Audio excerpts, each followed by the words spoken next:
Magbabago ang takbo ng laro ng Gilas pagdating ng third window dahil inaasahan natin na magiging full force nga ang Gilas sa window na ito, hindi kagaya ngayon na kay Soto at QMB out na muna sa second window ng qualifiers. Ang sinasabi natin ay off-season ng mga liga sa Japan at KBL pagdating ng third window na gaganapin sa katapusan ng June at first week ng July. Walang dahilan ngayon ang mga players natin na hindi nga sila makakapaglaro para sa Gilas team. Simple lang naman ang issue ngayong second window, walang kaya dahil sa magpapahinga ito, sabi ng kanyang handler na EWP, at maliwanag ito para sa lahat, maging kay Coach Tim Cone. Alam niya na mahirap nga rin na i-manage ang isang player na kagagaling sa isang malalang injury at wala pa sa 100%, tapos ongoing pa nga rin ang mga laro sa Japan B1 B-League. Ayos sana kung hindi nga na-injured si Kai at marami na siyang nalaro sa kanyang team na Kushigai Alphas, pero sa ngayon ay bilang sa daliri ang laro ni Kai Soto para sa kanyang team na Kushigai Alphas, tapos ang laki ng bayad sa kanya. Parang mali nga rin yata yun at maglalaro sa Gilas tapos walang magandang insurance dahil hindi natin masabi ang takbo ng laro, pwedeng magkaroon ng injury ang mga players natin sa FIBA World Cup Asian Qualifiers. Naiintindihan naman ni Coach Tim Cone ang sitwasyon, alam niya na kagagaling ni Kai sa injury at kailangan pa rin niya ng oras sa pahinga para makabalik sa 100%.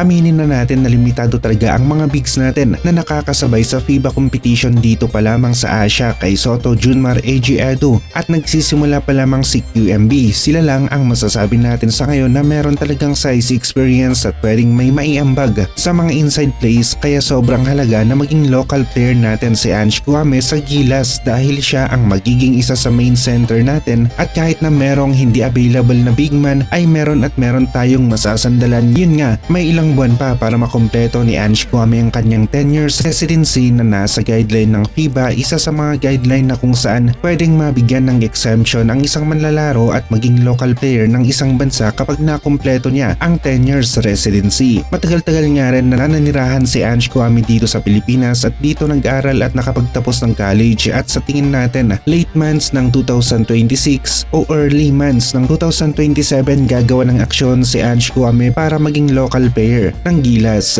Magiging malakas ang kay Soto, AG Edu, QMB at Ange Kwame ng frontline ng Gilas sa hinaharap. Sila ang magiging future ng ating national basketball team. Marami ang nagsasabi na bigyan natin ng playing time ang mga ibang Gilas players, at heto nga, mabibigyan sila ng playing time ngayong second window dahil walang kay Soto at QMB. Lamang ang kalaban at mas lalo pa nga silang nakalamang ngayong second window dahil nabawasan ng mga malalakas na big man ang ating lineup. Sa kalaban ngayon, papabor ang size at nadidihado na naman tayo pagdating dito, kaya mga inside plays, opensa, depensa at pagkuha ng rebound, sigurado na mas angat sa stats ang ating kalaban. Pero ang maganda nga dito, magkakaroon ng magandang playing time naman ang ibang manlalaro, ipakita na nila kung ano man ang meron sila. Tandaan natin na ang kay Soto, Junmar ang klase ng combo big na nagpataob sa mga teams ng Latvia at New Zealand, at hanggat wala tayong nakikita na ganito, yung kayang-kaya na makipagsabayan sa bakbakan sa shaded area, ay malabo-labo ang chance natin na manalo, maliban na lamang kung certain tayo sa tres. Yun nga lang, alam na alam ng kalaban na dito aasa ang Gilas, kaya titindi rin ang depensa nila sa 3-point area. Hindi naman natin masisi ang pasya ng mga ibang players o kampo o agent ni QMB dahil humihingi nga ang mga ito ng contract na kanila namang masasandalan. Pero tingnan natin pagpasok ng third window, off-season ang karamihan ng mga liga dito sa Asia. Magkakaalaman kung may iba pa ngang magiging rason ng ating mga Gilas players, maliban na lamang kay Kai Soto kung target niya ang NBA Summer League at papasok sa mga training camp.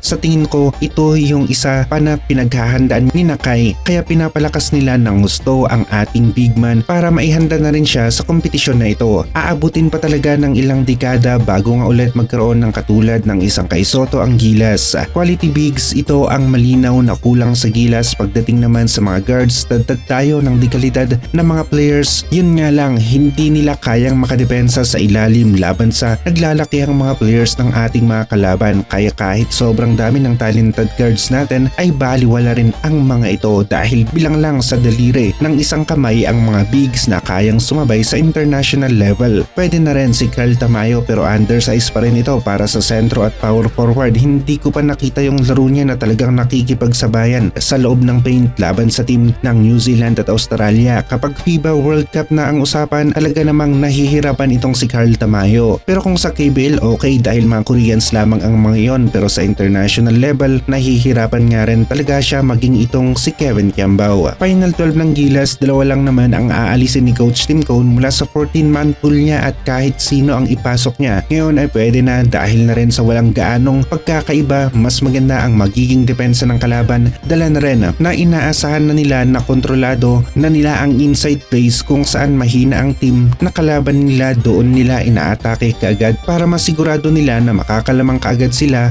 sa score ng laro.